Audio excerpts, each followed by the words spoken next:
Namaste, namaste, beautiful, precious souls. How are you? Welcome to Book of Life. Tomorrow word, fourth degree, lesson 1. We are going through them, and they're getting fun. All right.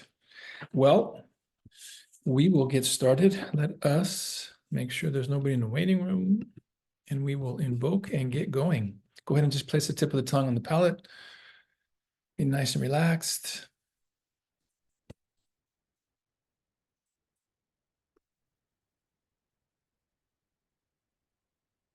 The great causal logos, the creator of all that is, the great architect of the universe, Heavenly Father, Heavenly Mother, to all the great ones, our celestial guides, our angel guides, our spiritual guides, our higher souls, our oversouls, to our spiritual teachers, to Holy Master Choa, to Buddha Padmasambhava, to the Circle of Seven, to Robert and Earlyne Chaney, to Master Astara, to Lord Kuthumi, Lord Rama, Lord Zoser, to the Astarian hierarchy, to the Lord Yehoshua Bar Miriam, the Lord Christ, to the Holy Mother Mary, Lord Kuan Yin Buddha, Lord Gautama Buddha, Sanat Kumara, the Ancient of Days, Solar Logos, Lord Amun Ra, to the Universal Logos, the Central Spiritual Sun, we humbly invoke for your divine blessings. May we be a channel through which thy holy ones approach the world. May we be a center for the radiation of thy power. Teach us to travel light, that we may better gain the heights, break the bonds that bind. Teach us to give ourselves entirely to thy service, to attune ourselves to thy will. Teach us to lay down the small personal life with the greater cosmic life, and to love with the love of God. I am one with the great consciousness, which is God. Tatatso, tatatso, tatatso. We release all unauthorized connections, front and back. Cut, cut, cut, cut, cut, cut. All right. So today, November 18th, tomorrow word, fourth degree, lesson 1. Hail, Knight of Aquarius, let there be light. The first omnipotent fiat from the great one great light reverberated the length and breadth of eternity, and there was light. And it has rolled into the dark abyss for unnumbered ages, wave upon wave with increasing power. Now it has come to us, the souls who people the might of mud and meadows and mountains called earth. And it has rolled over us with an awakening force. A few of us have stirred and breathed it in and asked for more. Some, clinging to the darkness, have looked not up, but most have experienced acute agitation. Sensing a repugnance for the darkness, the masses have begun to run hither and yon, searching for the light that shines all about them. What are some of the signs of the Aquarian age? As generations have rolled, agitation has increased and the searching become more profound until the present moment when the whole world approaches a time of transition, a change, a death of the old and a birth of the new. What can I do about the turmoil of the coming age or the changing age? Mystics have assumed a place high upon the summit of the ages. From a vantage point, we scan the darkness of the past, the dawn of the present, and the inconceivable dimensions of the future. We have seen that which was once miraculous become natural progression. We have seen that which was once supernatural becomes triumphs of science. And we have seen that the more we know, the less we believe. Faith has improvised so much of that which knowledge has repudiated, that the intelligentsia have deserted the continent of belief for the far safer new world of positive knowledge. But science, as always, has limited knowledge to the scope of physical perception. It has not, and never can, fill the human need of a philosophical interpretation. Humankind, beholding both theology and science, try to pour their new wine into old bottles only to have them explode, leaving a trail of ignorance, war, crime, starvation, and godless ideology. Where in all this is the armor of the church's God? Long has theology parroted its dogmas. Long have creeds been promulgated. Ethics have been assiduously administered. Morals have been preached interminably. Surely God must be sought in some other way. Could it be that the divine being waits outside theology to be found? The Great One brought the light, but the darkness has comprehended it not. Fundamentalists of all religions have read into the words of their avatars that which they did not say, and they have omitted from their words that which they did say. What shall be done? We can always rise up aghast at the youth of our world. We can shrink in dismay at the possibility of a coming crisis. We can renounce all faith and become completely materialistic, believing only in that which we can see, hear, and touch. Or, one, we can obtain a new philosophy, New Age mysticism. Two, we can find the divine present within ourselves and all of life. Three, we can seek a larger God. Never in the history of time did humankind so need a larger God. This age demands revelations based on a spiritual science. No longer will the children of the new age bow down before theology. They have searched the church, but have not found spirituality. They have been admonished to accept the sacred scriptures as the word of God, yet before their eyes they see each denomination and each sect among each religion interpret these words so as to give more power to the leaders of each sect or group, rather than to inspire, to guide, or to comfort those who seek to believe. Many have studied the history of the Bible, are well acquainted with the religious quarrels that accompanied its formation, are familiar with the changes made in translations as generations passed. They have seen science refer to theological meanings as unrealistic myths. Some, feeling old foundations slip from beneath their feet, have decreed all religions false. Beneath the shattered structures, most have found the shining rock of truth and, taking a firm stance upon it, turned their eyes from theology to mysticism. They read new meaning into old words. They have found truth, and truth has set them free. They have separated deity from dogma. They have found masters teaching of a divinity within themselves and a larger God. How old is truth? Truth is as old as deity, yet new truths are constantly uncovered. The old truths have filled their need, and needed they were, and no longer are applicable to the needs of the world. Humankind cannot live by science alone. As science unfolds, as grander principles of civilization approach, so must religion move into a wider room, for people will not be denied their divine spirit. The resistance of a proud and powerful priesthood must give way to the dawn of a new dispensation as the mystical truths present in all great spiritual movements take firmer hold on the hearts and seekers everywhere. The new dispensation no longer pauses on the horizon, but seeks forward like an incoming tidal wave. As the old concepts crumble into chaos, the sun of wisdom rises, lighting the way for the coming of spiritual truths, which will bind up the wounds of humanity and guide us toward our destiny and our dignity as we unite into a whole family of humankind. Theology versus mysticism. With the dawn of every Easter, the Christian world lifts joyous voices proclaiming the truth of the resurrection. Theologians solemnly expound the truth of immortality. They read scripture after scripture, replete with the reality of spirits and life after death and communication between the two worlds. Yet many of these same people are the most vociferous against these truths the following Sunday. They are the first to denounce any application of the scriptures to spirit existence and spirit return. He that believes in me, on me, though he were dead, yet shall he live, said the Master. Yet should I say, I have seen one that is dead. The theologian is the first to brand me false.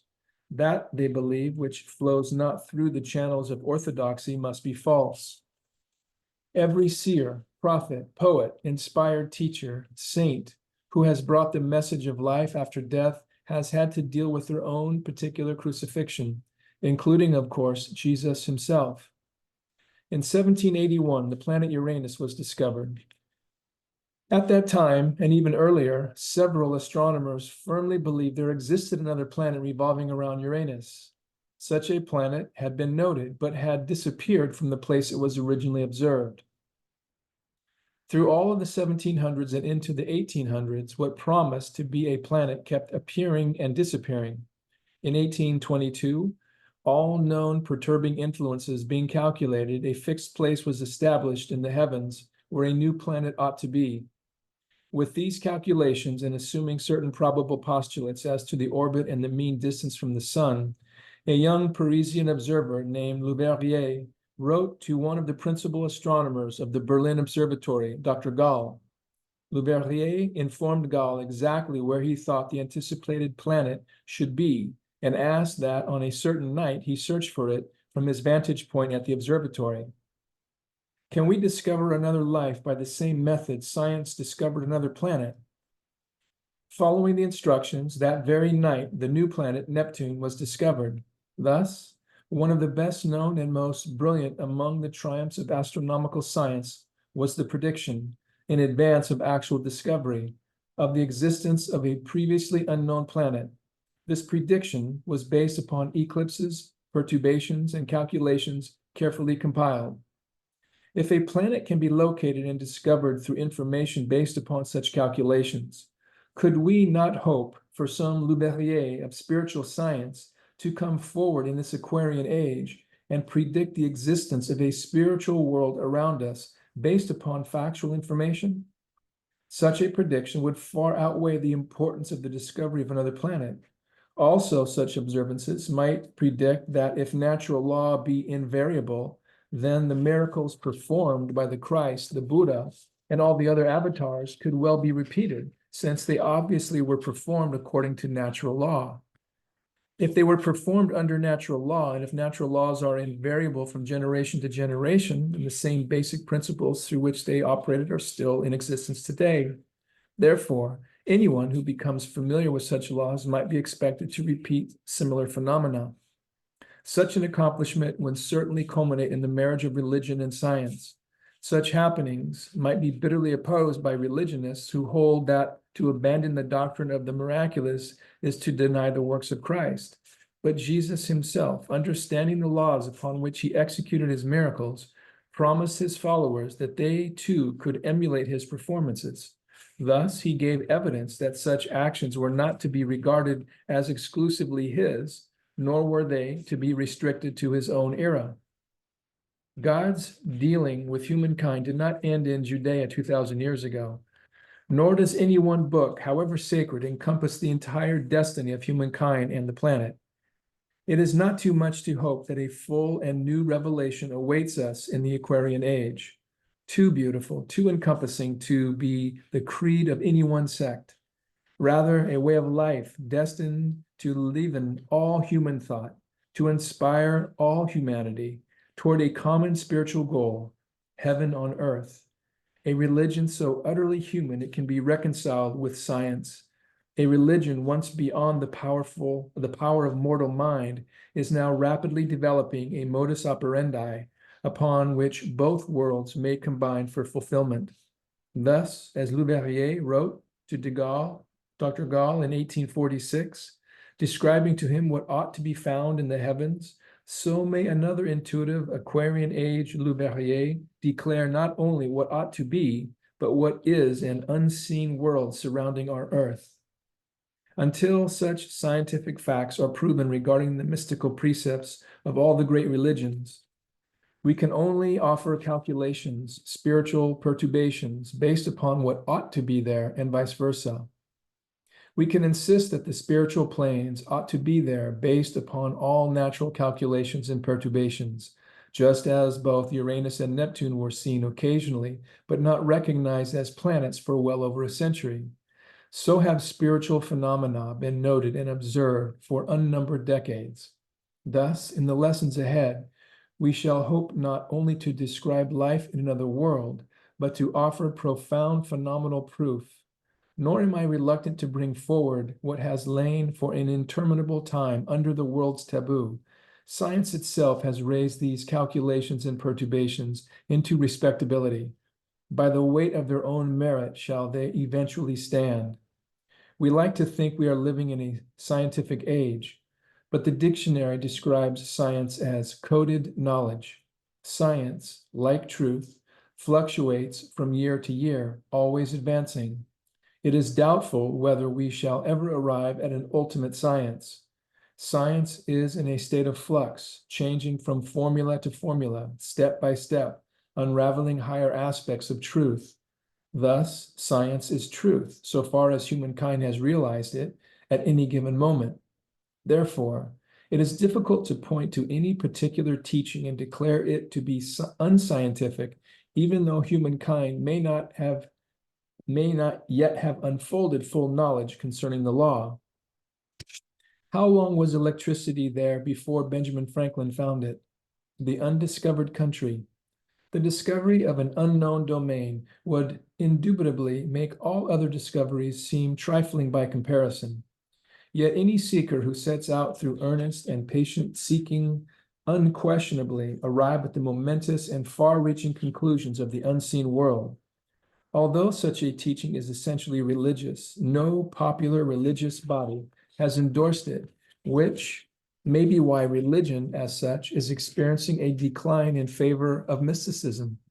Whether or not psychic phenomena or esoteric philosophy ever are embraced as religions, the movement toward mysticism is one which is destined to have a profound effect upon the entire future of our world. Like a wave of vital force rolling in from the dim immensity of the beyond, mysticism will either, one, merge with, absorb, and cleanse the stagnant pools into which our present religious systems have settled, or two, become such a force within itself that crystallized systems will evaporate for lack of support. The bereft. One of my most earnest desires is to bring consolation to hearts broken by the universal catastrophe called death. They are not alone by the knowledge that death itself is only an illusion, a transition, and that communication between various levels of life is becoming a very potent possibility to any who will establish the requirements. I am aware that of the existing ideas, even prejudices, which many unentertain against such communion, but I say they are cultivated by the very source which should be the first to advance an energetic, vigorous investigation of discovery, the religions. I cannot allow disdain or cold incredulity to deter these teachings, because I have discovered a new land far beyond even my own happy anticipations, a God more glorious than even I imagined. Eye has not seen, nor ear heard, neither has it entered the heart of man, the things which God has prepared for them that love him. 1 Corinthians chapter 2, verse 9. Indeed, the infinite being has provided infinitely beyond all we could ever ask, expect, or hope for. The divine source transcends even our supreme conceptions. I must share what I have seen and learned, otherwise I am less than a teacher. I must share not only my own discovered country, but help to overcome natural obstacles in establishing contact with those who dwell there. All human beings experience sorrow, and I may be able to do no more than dry a few tears. My heart goes out in compassion to all who weep. I must bind up the wounds of as many as my pen can reach.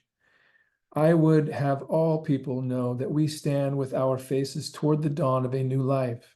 I would dry all tears and point all who grieve toward the sunrise of a coming glory.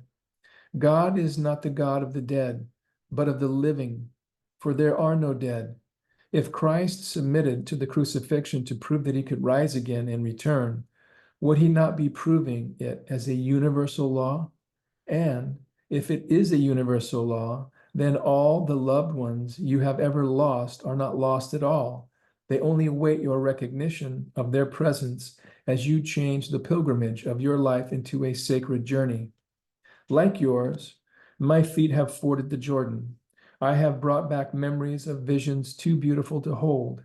I have stood upon a mountainside and looked into a land where the light of God is falling, and I would guide you there. This inner life is so filled with overwhelming surprises, so beautifully bewildering with unimagined joys, that earth's highest conceptions fall short.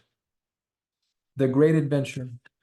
This is what I hope you will feel, that we are sharing the greatest adventure God has given human beings, discovering both the practical and the idealistic details of life in that incredible undiscovered country awaiting our coming. Together, we shall clear away the perplexing and confusing mists that have long clouded the definite outline of God's purpose. The new outline we shall perceive will sweep and embrace the whole arc of creation, revealing earth, hell, and heaven as the three primary colors in the divine spectrum. We shall discern how the blending three are required to produce the ultimate white light of eternity. We shall see, too, how, one, God created only earth and heaven, and two, human beings created hell. The divine being gave humankind a planet upon which to grow from clod to God. It was surrounded with the essences necessary for such evolvement. Earth was given as an educational establishment through which human beings were intended to unfold their divine potential. B, it was the hellishness and hatefulness of human beings ourselves which filled a portion of the essences with our own darkness. How does earth life relate to our after-death state? Hell automatically became a necessary way station provided for the payment of karmic debt. Heaven became the natural home of the soul, the ultimate land toward which all are heading once we complete our educational training in the matter world. We shall learn together that this is the destiny of Earth's entire life wave. As we take the steps of this fourth-degree journey, we shall be able to view more clearly the stages of the pilgrimage behind us and ahead of us. Perhaps looking back, we shall discern the loving, patient hand of the divine parent every step of the way. Certainly, we shall be better able to perceive the divine plan, marking its times and seasons according to perfect wisdom, and we shall better understand our place in that plan. The divine knows the time of our arrival. Where time does not exist, there can be no late arrivals. Our best hope is to make sure we do nothing to deter the forward march, and our greatest assurance is to be certain we love. Love makes all things grow. If we cannot live by bread alone, we offer here the warm food of inspiration upon which we feed our souls. Therefore, come ye apart with me and rest a while. The ultimate purpose. 3 motives underpin the coming teachings: to unveil practical knowledge of that which has remained obscure, to help heal the brokenhearted, to set straight that which has often been confusing. If the teachings, even thus far, have touched upon sensitive areas regarding churches, creeds, dogmas, religions, faiths, it has not been intentionally callous. Each of us has stood at the same crossroads, and each experienced the pain of uprooted erroneous concepts. But, like a garden freed of weeds, discarding is necessary for the full growth of flowers. It has been simultaneously admitted that each ray of the light is necessary for the souls whose vision is clouded and who cannot yet bear all the infinite being would propound. What is asserted here is that no one ray has the right to declare itself the final light, nor to assign to eternal torment those who follow other rays? How can a human being be a co-worker with God? With the divine, there is no finality. Even though Astara would enfold all rays in its seven-pointed star and unfolding lotus, still there remains more unfolding ahead for the human race as a whole and for each of us individually. The destiny of all immortal souls is union with the divine. We believe a portion of humanity's souls to be now able to bear liberation from creed and dogma and ready to follow the upward light. Our watchword is that we make very sure the inner divinity is shining, that we listen always for the guidance of the still small voice, that we walk in full confidence that our way is forward. If what is given here commends itself to your intelligence as truth, accept it. If portions do not, discard them. It is hoped many of these fourth degree teachings will shed new illumination upon biblical scripture, whose interpretation has been obscured. Some may find herein answers that will resolve lingering doubts and quicken firm faith in the ultimate reunion to come, removing deep-seated sorrows. We pray for far-reaching effects not only upon the minds and lives of Astarians, but through you to reach a suffering world of souls bereft and grieved. That which is shared with you should, by you, be shared with others. If an occasional teaching would answer a question or point a bereaved one toward the light, certainly the unfolding lessons will help guide your feet into a ministry of benevolent service toward many in need. The goals of the fourth degree. The gauge by which to measure such a writing as this is to ask yourself, 1, what is its total effect upon my mind? 2, what is its total effect upon my soul? 3, what is its total effect upon my life? If the sweep of its power and revelation is such that you are moved to absorb its contents into the storehouse of your consciousness, then its eternal worth is established. That is, for you. For another, it may soon be forgotten. It is for the seekers that it is written, and it is to them that its purpose is dedicated. The seekers are those who realize that God did not seal up the fountains of inspiration 2,000 years ago. They question that anyone has a warrant for such an unnatural assumption. They see a myriad of evidence that God has continued to pour out as the living force of inspiration and miracles to meet the evolutionary turnings, the enhanced power of comprehension of a more receptive humanity. There have been marvels so obvious that only deliberately averted eyes could fail to observe and wonder. To the seeker, such marvels have made real the house not made with hands, eternal in the heavens. No longer is this heaven an elusive illusion. It has assumed a reality, indeed, the only lasting reality in an earth life filled with turmoil and tribulation. It is the only light ahead, the safe harbor, the haven of rest, the eternal anchor in an otherwise senseless treadmill of existence. The seekers welcome the inpouring impulse of a new age, even though some misinterpret it as a signal for upheaval and violence. The greatest change of all must come in the realms of religion. If religion had filled the needs of human beings, had been a truly guiding force in the affairs of earth, humankind would have entered the new age without erupting hatred, wars, and violence. In the face of true inspiration, such negative activities would have been impossible. For in thee, O Lord, do I hope. In spite of all turmoil, a new era is beginning, and it is wonderful to see the esoteric mysteries now sought after, even by the millions. It has required the compatible efforts of both worlds to set the course for a new beginning, a new era, a new age of enlightenment. Those of us who have played parts as teachers, guides, seekers, thus face the future undaunted, knowing that the time of darkness nears its completion and the light of the coming dawn emerges. Coming teachings. In the coming fourth degree lessons, we shall learn of all aspects of life in Etheria. We shall consider life as it relates to Borderland, Midland, and Summerland, how life in Borderland is very much like Earth, how it becomes brighter and happier in Midland, and how perfect it all seems in Summerland. We shall study homes and their construction in three separate spheres, gardens and the spiritual importance of flowers, music, musical waters, and their place in the soul's evolution, clothing and the relation of body structure and personal appearance to your thought. And of learning there shall be no end. We shall learn how each region is governed for the benefit of all, how organizational science is used, how the chief counselor functions. We shall discuss various occupations, how you fill your days in Etheria, the nature of public buildings, healing centers, libraries, universities, scientific centers, how you are trained in psychic unfoldment and guided in spiritual discipline and God realization. Landscapes, rivers, foliage of incredible beauty are described up through the various planes.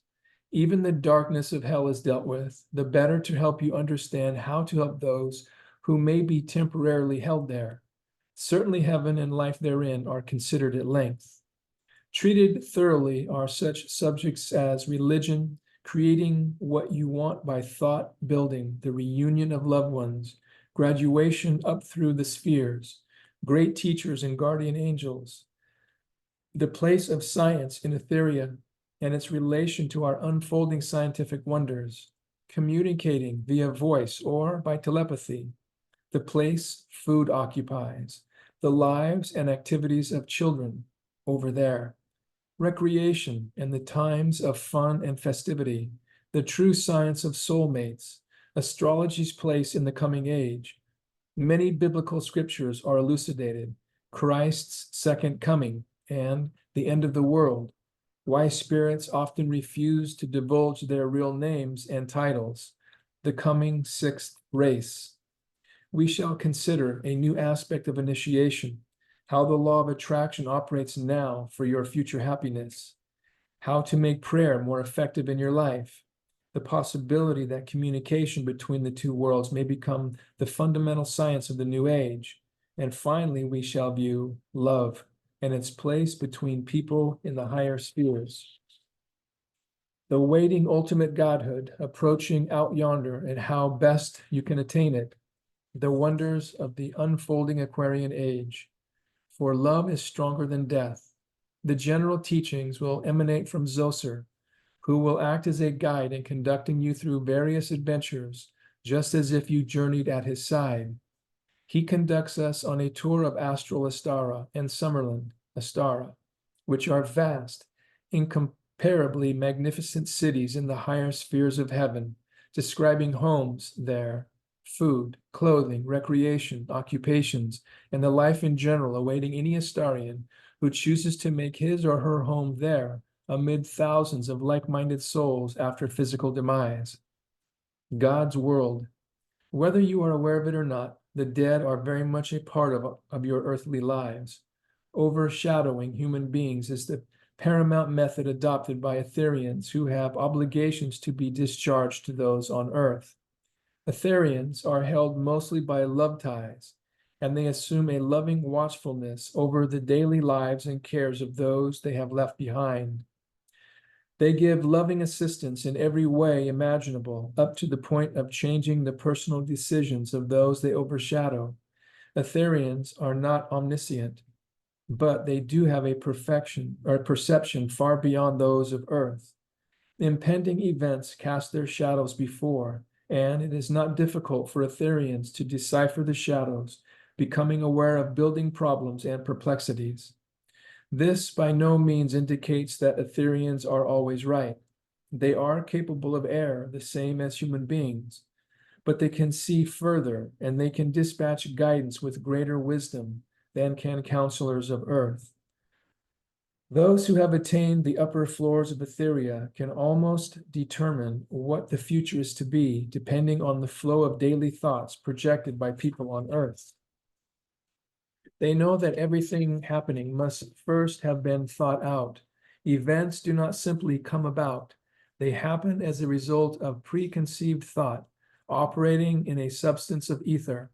Thus, the thoughts and actions of human beings result in either storms or tranquility. Projected thoughts are always the prime motivating causes for turbulence or peace. Your entire life is guided by the thoughts you constantly project, and fortunate is the person who is not above changing their mind.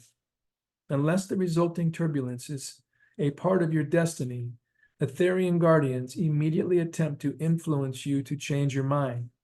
Human beings would be incredulous if they were aware of how often Etherians are behind a change of mind or an alteration in behavior. They do not undertake such guidance as a duty. It is a labor of love. Every person who has ever given up a loved one to the other side should rest assured that the earthly pathway is marked by gentle guidance from the unseen one. It is a wise person who will correlate his or her mind with theirs, striving to recognize their guidance in every plan of action. By plan of action is not meant every daily incident, only acts that require noteworthy decisions. Many problems and incidents, even accidents that occur in your life, are actions you have chosen to experience as a part of your current life lesson. In such events, they are not allowed to interfere. To change you from such a course of action would be to deny you an experience you came to Earth to learn from, either for soul-building purposes or to settle a debt of karma. They are the instigators of so-called hunches. They are the progenitors of so-called premonitions. They warn, they counsel, they guide, usually without being credited. There is no person on earth who walks the earthly pathway alone. From the humblest peasant to the richest millionaire, all have spiritual guidance. Their world and our world are interrelated, and Etherians consider it the greatest possible opportunity to be able to safeguard the paths of earth loved ones. It can truthfully be said that Astarians have a host of invisible helpers and friends, most of whom are extremely efficient in their guardianship. All such guardianship becomes increasingly proficient when people, such as Astarians, are aware, who seek help through prayers, who speak audibly to unseen loved ones, and who give Etherians every mental cooperation possible. Our choice, pawns or free will beings. Be assured such guardianship will never interfere with your free will, nor will guidance ever prevent you from making some errors. It is not their purpose to live your life for you, only to see that you mold your life as closely as possible to the cosmic pattern planned before your birth. It is indeed a truth that no sparrow falls to earth without the parent's knowledge. Likewise, is it true that every hair of your head is numbered, in that the divine being knows that which you are experiencing. In describing the interrelation of the two worlds, Zoser had this supreme message for all Astarians. As servants of the divine spirit, it becomes our loving obligation to see to it that your incarnation is karmically fulfilled. Thus, never say that you are alone, lonely, perhaps, but never alone. Therefore, give us audience, speak to us. Take our presence for granted and realize that your way and our way is one way. The Age of Aquarius. With the dawning of the Age of Aquarius, we mystics come into our own. No longer are we vilified. When I now say I have seen and spoken to one who is dead, a great share of Earth's masses pause in their mundane pursuits, turn with shining eyes and eager lips toward me and say, tell us more and more and more. And so I shall, Astarian. In the pages of the fourth degree, I shall tell the revelations given me through the years of this life as Earlyne Chaney, coming to me from the teachers in the higher realms of life. Therefore, welcome, initiate. These pages ahead read like a shining fairy tale, not because they speak of vaporous imaginings, but because they deal with magical miracles.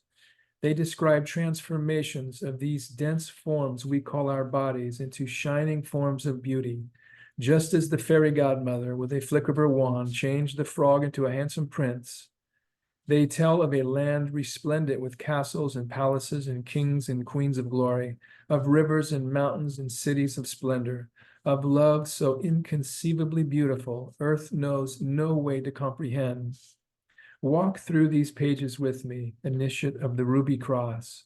Waiting at the end of this next upward step is your first lotus cross, the crux ansata, with the lotus as its heart. The lotus crux is the symbol of the fourth degree initiate. On your next journey, upward journey, you no longer plod, you soar. You no longer study lessons, you read and absorb. You no longer knock to beg admittance to the White Lodge. You are a member of the inner sanctum, a knight of the mystical round table. Excalibur, with its incomparable blade, has cut the cords that bound you to mediocrity, and Merlin of the magic mountain waits to pass the cup of the Holy Grail into your waiting hands. But Merlin of the myth has a new name. In this, our Aquarian age life, we call him Zoser, and he waits to further accompany you on delightful excursions, exploring a whole new life, a whole new world, a whole new immensity of being. Is this the way to spiritual enlightenment? Does it seem logical that the way to achieve a spiritual state of consciousness is to mistreat the physical body through drugs and cause the nervous system to misfunction? A sharp blow to the head causes one to see stars. Is that a form of enlightenment? The obvious answer to these questions is a resounding no. Enlightenment must have its beginning on a higher, not a lower plane.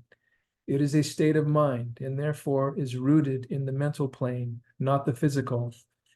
Enlightenment occurs as a result of mental activity, proper meditation and study.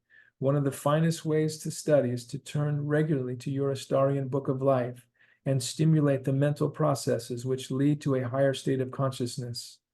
The wisdom thus gained also leads to the realization of higher states in the next life. More of it is explained in lesson 2 of the fourth degree, Castles in the Air. In it, you learn about spiritual knowledge, soul enrichment, and ways to create the finest spiritual home on the other side. In lesson 3, Hell, Purgatory, and Enlightenment, you learn about the law of retribution, how death changes one's aspirations, mercy, justice, and forgiveness. I am in eternity now.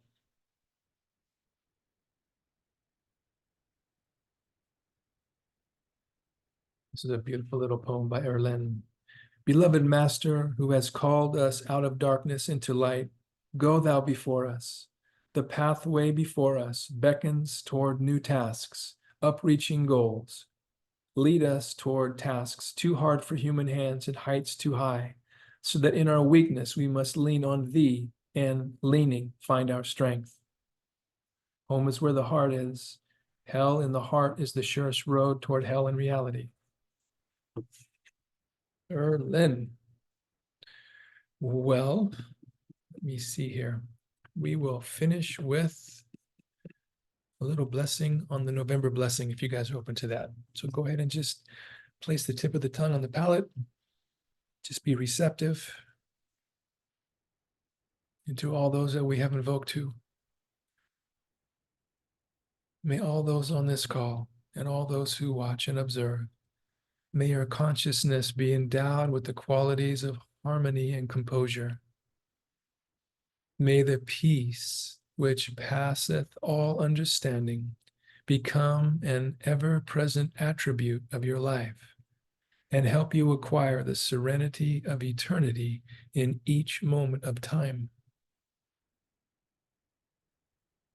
Let the essence of divine love permeate our being and flow through us into the lives of those around us.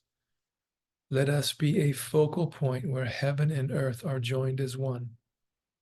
Tat so, tat so, tat so.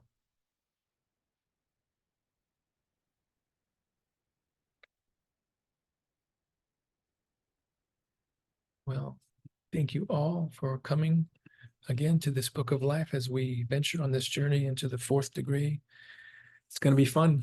I'm looking forward to it. I wish you all a beautiful day, night, morning, wherever you are. I say namaste, beautiful and precious souls. Thank you so much for joining us on this, and we'll see you tomorrow for the blessing of the prayer petitions, hopefully. Thank you so much.